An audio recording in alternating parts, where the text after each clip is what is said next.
Bon, alors il y a une personne dans cette problématique, le traitement des déchets, qui a été un peu un précurseur, qui était quand même qui a innové, qui a écrit des livres sur son expérience. Et donc là, ce soir, il va nous faire. Donc il s'agit de Danny Dittmann, le maire de Mansbach, vice-président donc, de la communauté d'agglomération des Portes d'Alsace. Et il va nous faire part donc d'une part de ses expériences, des difficultés qu'il a connues, mais aussi de ce qu'il préconise.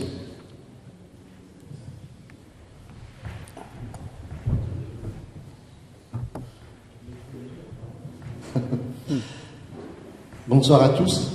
Je suis ravi d'être venu ce soir parce que j'ai entendu un certain nombre d'expériences qui se passent ailleurs, notamment en Italie. Merci, monsieur.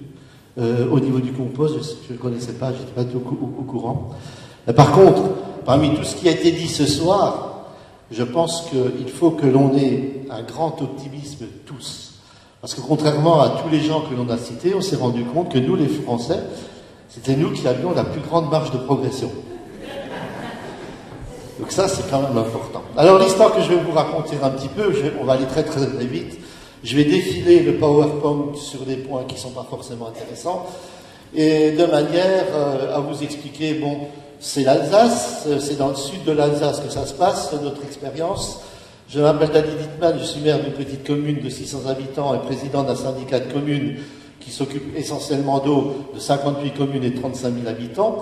Et donc, c'est à l'origine, nous qui avons lancé, qui avons osé mettre en place la pesée embarquée au niveau du territoire. Donc, nous traitons donc 16 000 habitants, en gros, sur 33 communes. Évidemment, c'est pas Paris, hein. Donc on va avancer, on va aller un petit peu plus loin. Pourquoi on a commencé? Eh bien, on a commencé dans les années 1991. Parce qu'en 91, à côté de chez nous, nous avions ça, c'est-à-dire une énorme décharge qui était la seule de tout le département du Haut-Rhin. Donc tout le Haut-Rhin amenait ses décharges à côté de chez nous, et dans notre village et les villages autour, il y avait une telle pestilence que c'était devenu complètement insupportable. Donc les gens sont venus vers nous, les élus, et dans cette affaire, c'est pas les élus qui doivent dire on a fait, hein, non. On a été obligé de faire parce qu'on a été talonné finalement par les gens qui ont dit vous ne pouvez pas rester comme ça, il faut avancer. Et vous l'avez entendu ce soir, quand on parle de produits résiduels, comme on a parlé ce soir, il y a un acteur qu'on oublie complètement, c'est l'homme.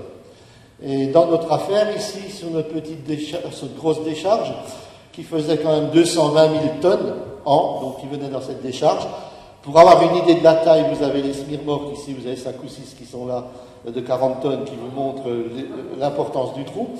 Donc ça montre effectivement que nous avions à supporter ça, et notre village, il est juste un petit peu de l'autre côté. Là. Alors, ça a changé de nom, tout ça, et puis finalement, on a décidé de s'appuyer sur les gens. Parce que jusqu'en 1990, on s'est rendu compte que nos citoyens n'étaient en fait que des fiscalisés captifs passifs. C'est-à-dire que la commune décide, elle décide du prix, elle décide de la collecte, elle décide de la technique, et les gens n'ont qu'une chose à faire, c'est de payer. Et ils n'ont pas forcément à dire ce qu'ils pourraient effectivement dire. Donc, on a décidé de passer de l'état de fiscalisé captif passif à l'état effectivement de citoyen écoactif. Donc, éco dans le sens économique, hein, c'est-à-dire faire en sorte que sur tous les points, on soit économiquement, peut-être écologiquement aussi, mais ça vient après, intéressé par le sujet. Donc, c'est comme ça que nous avons commencé. Donc, pour faire ça, en automne 90, nous avons lancé des réunions d'information dans les communes et les écoles, et le 16 décembre 91, lancement d'une consultation individuelle des ménages. On leur a demandé, vous savez, mesdames et messieurs, nous les élus, on est des élus, hein, vous nous avez élus, d'accord, mais tout seul, on ne peut pas tout faire. Il faut qu'on partage. Est-ce que vous êtes d'accord de nous donner un coup de main? Si on y va ensemble, on va peut-être réussir quelque chose. Et on leur a donné un certain nombre de propositions en leur disant, on va vous demander des trucs. Vous n'avez pas à rester derrière votre télé. Il y a certaines choses, effectivement, qu'on va vous demander. Est-ce que vous êtes d'accord à jouer le jeu pour faire en sorte qu'on ait plus de problèmes de pestilence au niveau de la décharge et montrer un petit peu l'exemple à tout le monde. Nous avons fait cette consultation individuelle des ménages par papier, hein, c'est-à-dire on a envoyé une lettre à chaque ménage, et là ça a été la première surprise, alors que tous les instituts spécialisés nous disaient mais jamais vous allez avoir 3% de réponse, on a eu en fait 84% de réponse. Donc ça voulait dire, pour nous élus, c'était hyper important parce que vous avez 84% de la population qui suit quelque chose, eh bien c'est confortable, on va dire, politiquement, pour faire avancer les choses.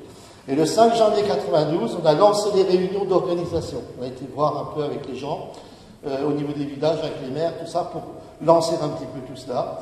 Et c'est là, effectivement, de la part des gens, ils ne voulaient pas avoir autre chose que du tri en porte-à-porte. Pourquoi? Eh bien, ils ont tout de suite été conscients que le tri qui n'était pas en porte-à-porte, il oubliait les personnes à mobilité réduite. Donc, pour faire en sorte que tous les citoyens des communes puissent participer à cet effort, il fallait faire des collectes au porte-à-porte. Alors, facturation sous le mode redevance, ça aussi, c'était choisi. Donc, pour économiser les 8% qui nous sont demandés par l'État dans le cadre de la taxe, par exemple sur Paris, si vous payez à la taxe, automatiquement, il y a 8% du montant de votre facture. Vous avez une taxe de 8% sur facture d'ordure ménagère pour fabriquer votre facture et vous l'envoyer. Par contre, si vous passez à la redevance, donc ça c'est la collectivité qui s'en occupe, vous récupérez ces 8%. Donc ça c'est une chose effectivement qu'on a joué d'emblée. Et le 16 avril 1994, lancement du compostage individuel, ça aussi c'était une idée finalement que les gens se sont rendus compte très rapidement en rentrant dans le tri, que le compost où on mélangeait tout, c'était vraiment pas la solution.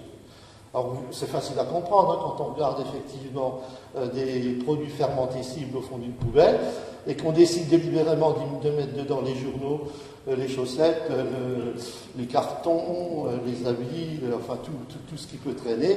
On voit visiblement que c'est quand même assez compliqué de ressortir tout ça une fois que tout a été mélangé. Donc c'est à cette époque-là qu'on a dit stop à ça et qu'on a été effectivement, on a commencé à faire du compostage individuel à ce moment-là, c'est important. Voilà, donc tout s'est bien passé, 91, 92, 93 et 97, les gens triaient le papier, je ne vais pas y revenir, hein, ça a été expliqué, hein, donc papier, carton, ferraille, ainsi de suite, il y avait des collectes spécifiques. Et en 1997, badaboum, on a eu la première crise socio-rudologique, ça veut dire une crise sociale à cause des déchets. Alors pourquoi? Eh bien parce que en allant dans les écoles pour apprendre aux gamins à trier et ainsi de suite, donc dans les ménages, les mamans, les papas, tout le monde s'y est mis, enfin tout le monde, peut-être pas tous, autrement on n'aurait pas eu la crise. Et puis ça marchait bien d'ailleurs, les volumes montaient, tout allait bien. Puis un beau jour, on a eu une pétition parce qu'il y a des gens qui se sont rendus compte, ils avaient arrangé à la cave des râteliers avec différentes poubelles et ainsi de suite. Et le lundi, il sortait tel produit, le mardi, tel autre produit, lundi papier, le mardi la ferraille, et ainsi de suite. Et puis il se rendait compte que le voisin à côté, lui, il sortait tout d'un coup, le jour de la collecte globale des OM, et puis il ne sortait pas quand il y avait le tri. Ça veut dire qu'en clair, il ne triait pas. Alors évidemment, les gens qui triaient ont dit, bah, attendez, c'est pas normal, ou alors c'est moi qui paye trop, ou bien celui qui ne paye pas assez. Et c'est ainsi qu'on a de nouveau commencé à discuter avec les gens, et puis que finalement, en discutant, il y a eu un certain nombre d'idées qui sont venues. On nous a dit, par exemple, bah, vous nous envoyez des factures d'eau, on paye l'eau au mètre cube, on paye l'électricité au kilowatt, on paye effectivement le téléphone aussi, et puis il y a juste pour les déchets ou les produits résiduels que là, ben, les choses, effectivement, ne se payent pas comme ça, c'était au forfait. Donc c'est là qu'est venue l'idée de la facturation au kilo, pour la seule partie concernant les produits ultimes, c'est-à-dire dont on ne pouvait rien faire. Voilà. Et donc ça a été une grosse motivation, hein, la modération de l'économie, et c'est comme ça qu'on a mis en place la pesée embarquée, c'est-à-dire la valeur ajoutée du geste du tri. Il y a un personnage célèbre, il n'y a pas tellement longtemps, qui disait effectivement, tout travail mérite salaire, hein, travailler plus pour gagner plus.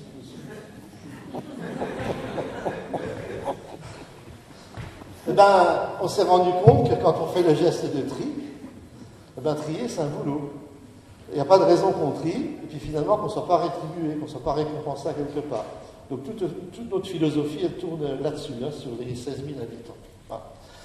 Alors bien sûr, c'est un petit peu une anticipation parmi d'autres à l'arrêté ministériel du Grenelle 2, donc on était déjà dans le coup là, à ce moment-là. Hein.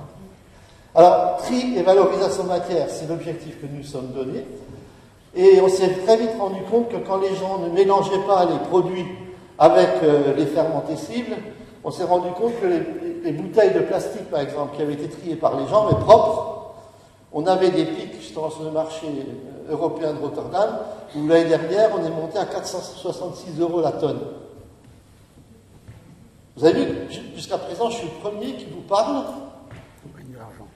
du coût de ce que vous avez dans vos poubelles. Hein? Voilà. Ça, c'est très très important.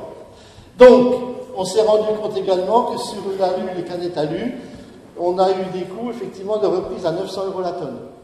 On a eu également sur la ferraille de 330 € la tonne, papier carton 130 € la tonne.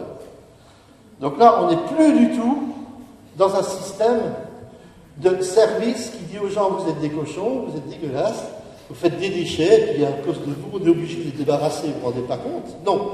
Là, on change de discours, on dit vous êtes détenteurs de matières premières, secondaires, qui ont une valeur et dont on peut faire quelque chose. Alors c'est sûr que ça représente beaucoup d'argent, cette histoire. Ça représente plein de billets de banque. Et puis d'ailleurs, vous savez, il y a quelques personnes parmi vous, les plus jeunes, ils ne le savent pas, ils n'ont pas vu ça. Mais il y en a qui l'ont vu il y a quelques années. Il y avait un certain Serge Gainsbourg qui a eu le culot, vous vous rendez compte, de brûler un billet de 500 francs à la télévision, sur Antenne 2, à France 2 à l'époque. Ça a été un scandale. Mais qu'est-ce qu'on fait d'autre dans un incinérateur?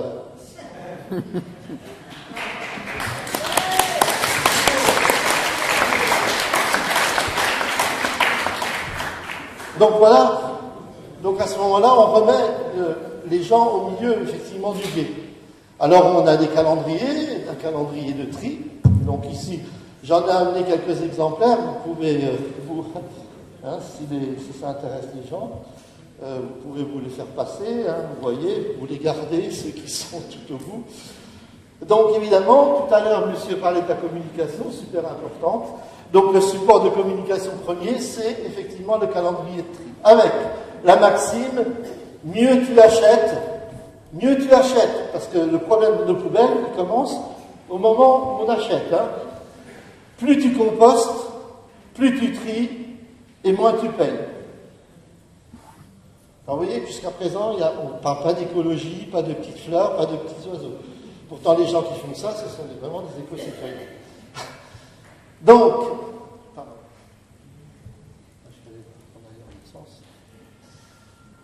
alors bien évidemment, dans ce calendrier, vous allez le voir en passant, il y a 8 pages qui vous montrent tous les journaux avec des codes couleurs, ce que l'on doit faire effectivement, tel jour c'est telle collecte, tel autre jour c'est telle autre collecte, mais j'y reviendrai pas aujourd'hui. Et alors au milieu de tout ça, il y a un bac ordinaire, et sous la jupe de ce bac, vous avez une puce informatique sur laquelle vous avez effectivement toutes les caractéristiques l'adresse de la personne, le propriétaire de la poubelle, et ainsi de suite. Donc, cette poubelle, c'est le seul investissement qu'on a eu à faire, d'ailleurs, en gros, pour notre communauté de communes, acheter des poubelles avec des puces aux gens, hein, pour qu'ils mettent à l'intérieur de cette poubelle uniquement les produits non triables. D'accord? Donc, on ne met effectivement que ce qui n'est pas réutilisable. Pour les bâtiments collectifs, nous avons construit une espèce de parc avec une clé. Et effectivement, à l'intérieur, vous avez chaque personne, chaque ménage qui a une poubelle, qui a donc une serrure. Voilà. Dans laquelle, effectivement, les gens viennent mettre leurs produits résiduels ultimes. Alors le système, il est fiable et précis, puisque le matin, on sort sa poubelle, la poubelle ensuite va être pesée par le camion, pesée 70 fois en montant, 70 fois en descendant, pour que les aberrations soient éliminées. Par exemple, si le ripper laisse la main sur la poubelle au moment où il commence à monter, on va avoir le problème, c'est pas bon. On va prendre que la valeur, effectivement, les choses qui peuvent être crédibles. Ou bien alors en hiver, il y a des choses qui peuvent rester gelées au fond de la poubelle, qui ne passent pas dans la benne, et qui là ne sont pas calculées, parce qu'on a, comme on a repesé en redescendant, on a juste le différentiel qui est pris en compte. Ensuite, ça passe à la communauté de communes, c'est transmis, et puis ça passe à la facturation. Je m'excuse, hein, je vais vite, j'ai un quart d'heure. Donc, si vous sortez votre poubelle, ça veut dire quoi? Ça veut dire au camion, stop, arrête-toi. Si vous demandez ce service, vous êtes donc facturé 80 centimes d'euros, l'arrêt du camion. Alors bien sûr, certains ont pensé que la nuit, n'est-ce pas, le voisin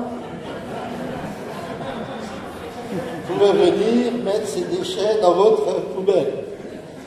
Et c'est là que c'est intéressant, parce qu'en mettant 80 centimes pour sortir la poubelle, vous avez compris que les gens ils ne sortent la poubelle que lorsqu'elle est pleine. Et quand elle est pleine, la poubelle, le voisin ne peut plus rien mettre dedans. Voilà. Alors, donc, vous voyez, il n'y a pas qu'en Italie qu'ils sont astucieux, hein, je me souviens. Voilà. Donc, c'est pesé tout à l'heure, ça, il n'y a pas de problème. Alors, en fait, les résultats de 2011, collecte sélective par tonne, donc là, il y a tous les mois, là, il y a différentes de produits, les résiduels ultimes, les bouteilles et les tétras, les papiers cartons, les métaux, et ainsi de suite. Si bien qu'on va avoir effectivement le tonnage exact de tout ce qui est ramassé. Et c'est là qu'on voit, par exemple, sur 2011, au niveau des produits résiduels ultimes, c'est-à-dire des choses qui ne sont pas recyclées, qui ne sont pas recyclables, on était à 78,03 kg par habitant et par an. Alors que d'habitude, on est à 350 ou 400. Et bien là, on est très très bas. Et on voit que malgré ces chiffres extrêmement bas, vous voyez, là c'est 2012, on est à 77,02. Donc ça veut dire que malgré tout, les gens, ils ont pris l'habitude, effectivement, maintenant d'aller à ce sens-là. Ça continue à baisser, ils continuent effectivement à trier de mieux en mieux. Tarif de facturation. Aujourd'hui, le prix au kilo, c'est 0,46 € le kilo, dans la poubelle pesée. Le prix à la levée, c'est 0,90. Je dis 80 tout à l'heure, c'est 90. Et alors là, on a une part fixe, par foyer et par semestre, qui est de 28 € par foyer et par semestre. Ça veut dire que vous soyez 6 dans le foyer ou 1 tout seul, c'est 28 €. C'est le côté social, effectivement, de la collecte. Alors bien sûr, quand on met en route ces systèmes-là, vous l'avez vu tout à l'heure avec toutes les super explications qu'on a vues ce soir, eh bien, les choses commencent à changer. Et on voit qu'on arrive, collecte plus traitement, à des coûts. Par exemple, pour les 16 000 habitants, on a 1 259 123. Ça, c'est les chèques que je dois signer, la totalité de la communauté de communes, pour faire en sorte de payer les différents prestataires de services. Collecte, traitement. 1 259 123. Mais, ça, c'est ce qu'on paye sur une année. Pour les 16 000 habitants payent ça pour qu'on puisse payer le service. Hein, on est d'accord. OK? Ils devraient payer ça. Parce que derrière, maintenant, il y a cette fameuse valeur ajoutée du geste du tri. C'est-à-dire tous les produits qu'ils ont bien triés, qu'on récupère et qu'on revend. Avec les aides notamment également d'éco-emballage, avec tout ce qui existe aujourd'hui au niveau du territoire français. Et c'est là qu'on se rend compte que la valeur ajoutée du geste du tri, elle représente, pour l'année dernière, 380 558 €. Ce qui fait 33% du coût global de la collecte et du traitement. Donc ça, c'est 33%, évidemment, que les gens n'ont pas à payer. Oui. Donc ça, c'est vraiment la valeur. Ça veut dire que tu as travaillé, ton travail mérite salaire, mais ça, c'est le salaire du boulot du tri, effectivement, qui est fait. Donc, ce qui fait, on a des coûts moyens sur le même type de service de 124 € par habitant au niveau national, dans pas mal de cas. Nous, sur la communauté de communes de la Porte d'Alsace, on a 56 € par habitant et par an. Donc ça veut dire que le différentiel est de 46,75 € par habitant et par an. Si vous avez une famille de 4 ou de 5, vous voyez que ça peut changer les fêtes de Noël ou bien la rentrée scolaire, ou ainsi de suite. C'est quelque chose quand même d'important. Alors cette fameuse, c'est ce qu'on appelle la redevance incitative. Tu peux faire varier, effectivement, le coût de ta facture en fonction des efforts que tu fais. Alors, 56,50 € par an, collecte, traitement et investissement, hein, tout y compris. La part fixe représente 20,5 €, soit 36%. Et la part variable, sur laquelle les gens peuvent influer, représente donc 36 €, soit 64%. Donc on a 64% d'indice de variabilité possible en fonction de l'effort, effectivement, des gens. Alors bien sûr, quand on regarde bien tout ce qui va sortir après, une fois que ces produits sont repris, on se rend compte que derrière, eh bien, c'est pas neutre, c'est quelque chose qui va tout à fait dans le sens. Alors bien sûr, ça c'est des pneus qui sont récupérés 2 fois par an. Ici, c'est des produits toxiques dangereux qu'on récupère. Ça, on fait des points de collecte sur 2 fois par an à différents endroits, effectivement, de la communauté de communes, pour récupérer effectivement tout ça. Et puis à côté de ça, nous avons effectivement l'unité de biométhanisation agricole opérationnelle depuis fin janvier, donc en Alsace, qui fonctionne. C'est les agriculteurs qui ont mis ça en place, parce que le département a décidé de mettre en place la collecte des biodéchets porte-à-porte en milieu urbain. Donc c'est quelque chose qui est rentré maintenant. Donc ils récupèrent à la fois de la biomasse, c'est-à-dire des déchets végétaux, pour faire marcher leur centre, si vous voulez, de méthanisation. Et là, c'est eux qui chauffent notamment le casino de Ribeauvillé, avec la piscine, avec tout ce qui va avec. Donc c'est chauffé par les agriculteurs. De l'autre côté, on a une collecte à part, effectivement, des produits verts, c'est-à-dire des déchets verts. Donc c'est collecté à part. C'est un agriculteur qui s'est complètement, disons, réorienté. Donc dans ces produits verts, il n'y a effectivement que des produits végétaux. Et ces produits végétaux, bien sûr, ils font un compost d'excellente qualité, voilà, dans lesquels, effectivement, il n'y a que, effectivement, du végétal. Donc, je vous montre le compost qui est obtenu en ne prenant, effectivement, que cela. Donc, on a un compost qui est labellisé EcoCert, comme disait monsieur tout à l'heure, au niveau de l'agriculture bio. Et c'est même labellisé au niveau du label European Composting Network. Aujourd'hui, sur le territoire français, il n'y a aucun compost qui peut avoir ce label européen, tant qu'il y aura des machines de tri mécanobiologique. Ça, c'est important de le savoir. C'est une des raisons pour lesquelles, effectivement... Alors, la TMB de Dole Identique, c'est pas la peine que je vous explique, on vous en a assez dit. Voilà les déchets bruts que l'on collecte.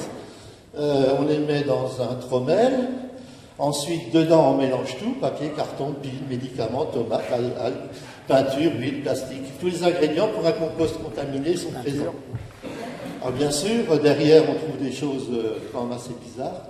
Voilà, donc on ne va pas en dire plus. Là, je pense que ce soir, le tri mécanobiologique, on a assez pris. C'est plus la peine que j'en remette davantage. Hein, c'est passé. Bon, alors ici...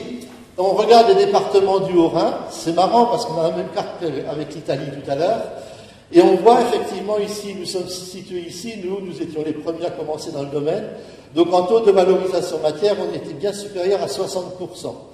Donc petit à petit, nous étions tout seuls à commencer il y a longtemps, puis maintenant on voit effectivement que nos méthodes bizarres ont commencé à métastaser dans tout le département. Et là, tout ce qui est en vert, c'est plus de 60%. Ce qui est en jaune, c'est entre 45 et 60% de valorisation matière. Et ce qui est en rose, effectivement, c'est entre 30 et 45% de valorisation matière. Alors, ce qui est intéressant aussi, avec un territoire de 750 000 habitants, nous avons 2 communautés d'agglo et 25 communautés de communes. Le taux de valorisation matière aujourd'hui, bon, vous l'avez vu là, hein, voilà. Plus de 60% ici, donc en jaune, 45 à 60, et là, donc 20 à 45. Et nous avons bien sûr 2 incinérateurs dans le Haut-Rhin. Colmar, 65 000 tonnes, Mulhouse, 170 000 tonnes. Alors, vous ne trouvez pas quelque chose de bizarre? Ils sont dans le rose. Eh bien oui, ben ça, vous êtes en plein dedans. À partir du moment où vous avez un outil comme ça sur votre territoire, eh bien, il y en a encore un qui manque, il est dans le département à côté, donc je vous le mets là-bas, vous voyez, c'est bizarre aussi. Eh bien, c'est que nous avons effectivement, à partir du moment où vous avez ce genre d'outils, l'expérience du Haut-Rhin prouve que l'incinération est un frein politico-économique majeur à l'incitativité et au recyclage. À partir du moment...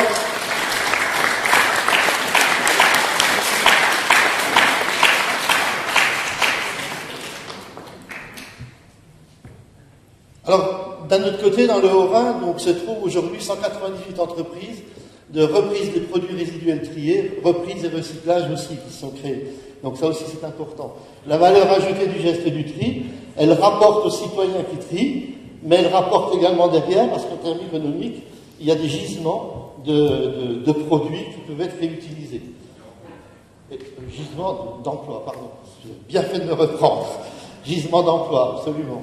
Voilà, donc des gisements d'emploi qui sont là, qui sont disponibles. Il y avait Testa Plastique qui est au Bagne, je l'avais rencontré une conférence aussi sur Paris, et qui était venu, et à la fin de la conférence, il a dit, ce que j'avais dit, c'était tout à fait la réalité, et qu'il envisageait de quitter au Bagne pour délocaliser son entreprise. Donc, on s'est dit, bon, délocaliser, mais où? Vous allez en Chine, au Vietnam, au Bangladesh, je ne sais pas où. Ah non, je vais dans le Bade-Wurtemberg. Délocalisé dans le Bade-Wurtemberg. Alors, on dit pourquoi? Eh bien, tout simplement, Testa Plastique peut récupérer des plastiques pour fabriquer des produits, des tables, des choses comme ceci, qui sont faites avec du plastique recyclé. Et en France, on ne peut pas en avoir. Parce que le plastique, la collecte n'était pas bonne à l'époque, et elle était réservée à la combustion des incinérateurs. N'oublions pas quand même que le plastique, c'est le carburant de l'incinération. Hein. On en a largement besoin. Voilà. Alors voilà où on en est aujourd'hui. Nous sommes sur des sujets où là, il y avait il y a quelques années, ils voulaient mettre un troisième incinérateur à Aspac. Donc là, avec mes collègues maires et tout, on a fait le tour de toutes les mairies le matin, des conseils municipaux et tout, pour leur dire non, attends, on ne veut pas laisser faire ça, parce que d'ici quelques années, ils ne sauront plus quoi faire. Hein, ils n'auront plus il sera construit l'incinérateur, il n'y aura plus rien à mettre dedans. Donc voilà où on en est aujourd'hui. Donc le département a complètement changé son fusil d'épaule. Hein. Donc baisse de la masse, et on constate la baisse de la masse des produits ménagers, la seule capacité induite des incinérateurs de Mulhouse et de Colmar et de Bourogne, l'amélioration spectaculaire de la qualité des tris et des potentialités de valorisation matière, la généralisation de la collecte porte-à-porte des fermentescibles en milieu urbain, mise en place avec la profession agricole d'un méthaniseur dédié aux biodéchets. Alors bien sûr, abandon du projet d'incinérateur d'Aspac, que je vous ai montré en vert tout à l'heure, réduction des autorisations de dépôt dans la décharge. Dans d'autres décharges, maintenant, on n'a plus aucun problème avec. Pourquoi? Eh bien, c'est que maintenant, on n'a plus aucun biodéchet qui va dedans. Fini. C'est devenu un ISDND, il n'y a plus de biodéchets, donc au niveau des odeurs et tout, c'est bon. Donc, pour vous rappeler, donc en 99, on était à 220 000 tonnes an, 2005, 170 000 tonnes an, 2008, 150 000 tonnes.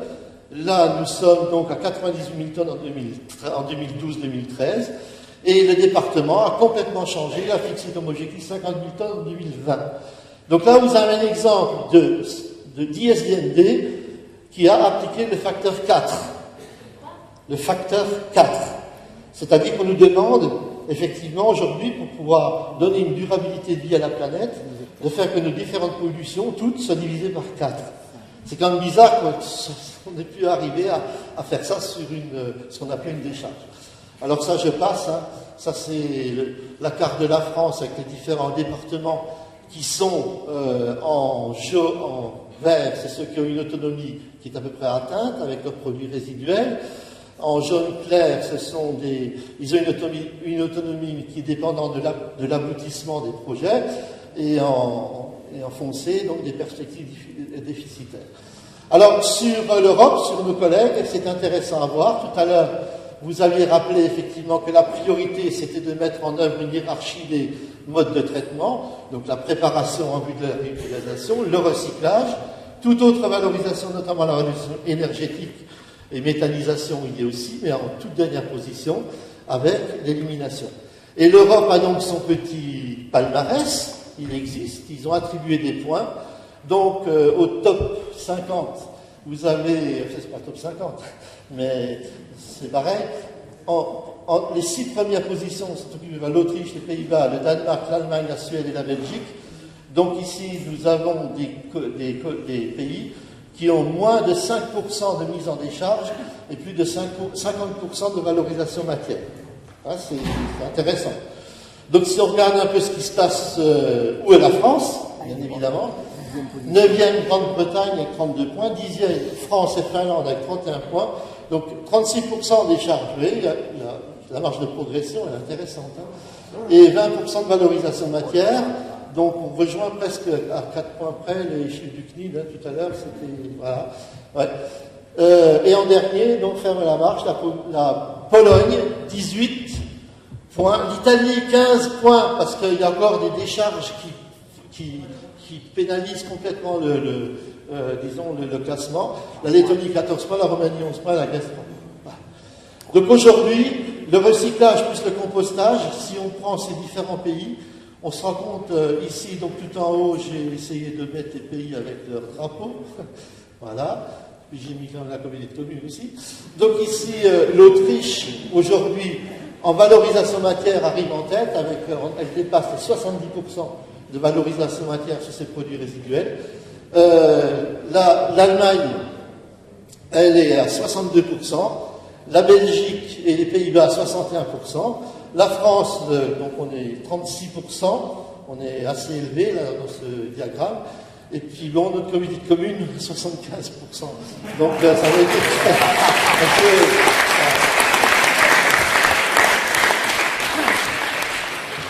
Alors l'incinération, comme la TMD, coûte très cher sur tous les plans, sanitaires, économiques et environnementaux.